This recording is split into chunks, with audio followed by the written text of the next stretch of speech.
much, Pastor Hill and First Lady Tennille, for allowing me this opportunity to speak to such an amazing group of women. First Lady Tennille has shared with me so much about all of you. I wished I was there in person so I could hug everybody's neck. But Empowerment Day, what does empowerment mean to you? Are you ready to power up? You know, empowerment is putting into practice what you already know. And God plus you equals power. Did you know that? God plus you equals power, empowerment. So I want to tell you my story real fast. I know I've only got 5 minutes, and this is probably like my 4th take, but I want to get this right for First Lady Tennille and for your amazing Pastor Hill. But in my story, because I believe everybody has a story, I came to the United States in 1979 with a dream in my heart of living in the richest, freest country in the world, America. Last 4 letters of American are I-C-A-N. I can. Look at the person next to you right now and go, girl, I can. You can do anything you want to if you're willing to stay grounded in the Word and willing to do the work. Well, my story was I grew up in a family of 6. My mom, after her first child, had a stroke, and that rendered her handicapped for the rest of her life. My mom had every reason in the world to be bitter, but my mother chose to be better. And I learned a lot from my mother growing up because I was the middle child of 6. And my father had a business of his own that was failing. My mom did not know. Behind the scenes it was failing. My father ended up being an alcoholic, and my mom, on top of being handicapped, was a victim of domestic violence. So talk about a double whammy in her life. Today it just gives me goosebumps all over me to know that my mom had such courage, and she was the courageous woman, because when you're handicapped you can't run from that. But my mom knew that my father was going through some pain in his life, and when you think about alcoholics, they don't enjoy being alcoholics. Alcoholics drink to mask pain, and that's what my father was doing, and then of course got out of hand. Well, my father actually, let me go back to my father, he passed away at the age of 42 years of age. My mom had to sell his business, and then we ended up being absolutely penniless. My mom had to then file for widow's pension, which is very similar to, in the United States, the food stamps. So I know what it's like not to have, but I also know what it's like to have God in my heart. I had nothing, but I had Him. I went to church every day as a little girl after my father passed away because my heart was breaking. I did not know exactly what to do, but I knew I felt safe there. Don't you all feel safe today in the house of worship? Don't you feel safe? I felt safe, and I remember getting on my knees at a very young age and just praying to God that, God, why did you take my dad? And why is my life like this? And God would always whisper back to me, you're going to be okay. I want you all to know. You're going to be okay. Look at the person next to you and go, we're going to be okay. You're going to be empowered today, because when you have God plus you is empowerment every single time.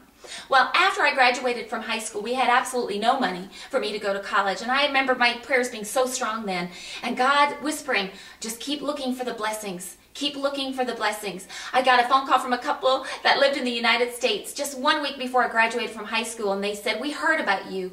We heard about the kind of woman you are. We would like for you to be our nanny. Would you please consider that? And I, of course, was so excited because I knew that was the answer to prayer. I just knew my calling was to come to the United States of America. Well, wrapping it all up into a little box for you today, because we don't have enough time to tell you, God had an amazing plan in store for me.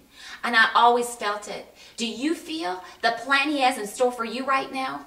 You know, when I look back at my mother's life, she was so much like Ruth in the Bible. And Ruth, the one thing about Ruth is she had all the strikes against her too. She went through all kinds of things in her life. But her one attribute was persistence.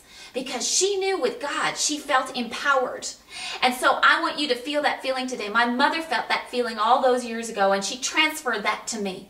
If she didn't transfer that to me, I would have the victim mentality instead of the victor mentality. And there are so many people walking the face of the earth today that want a testimony, and nobody wants a test, and all they have is the monies. So not this group, right? You all are going to have your own testimony. You're going to have a story so strong and so powerful for Him. Because after all, isn't that why we're here? Are we not here on this earth to create the strength, you know, for God, and to create the strength for other people? You know, Ruth, another one of her characteristics was strength and endurance. So strength, endurance, persistence. The last four letters of American again are I can. I wished I could tell you more of the story, but what I've gone ahead and done is sent the book with First Lady Tennille. There's going to be a drawing today and somebody's going to get that. Also, I'm sending my 10 principles of living your American dream. And the attitude equals your altitude, which will equal your success. So my dream for every one of you is that you step into your God-given talents and abilities and focus on what you have, not what you don't have, and God will give you more. I'm going to close with this prayer that this man was saying to God one day. He got on his knees and he said, God, you know, you said if I pray to you, you'll give me your power. So I'm getting on my knees right now and I expect your power. How many of you treat God like that? Well, time went on and the power didn't come, and he got on his knees again and he had an attitude of ungratitude, and he said, God, you clearly are working in my favor. And God whispered back his simple reply, I have not answered your prayer because with plans no bigger than that, you do not deserve my power. So it being Women's Empowerment Day, what plans are you making for him? So power up, ladies. Look at the person next to you and go, girl, it's time to power up. And I look forward to hopefully meeting you one day soon when I come and visit your amazing Pastor Hill and First Lady Tennille. Over and out, everybody. May God bless you. Sending you a kiss all the way from Kansas City. Have a blessed, blessed empowerment conference.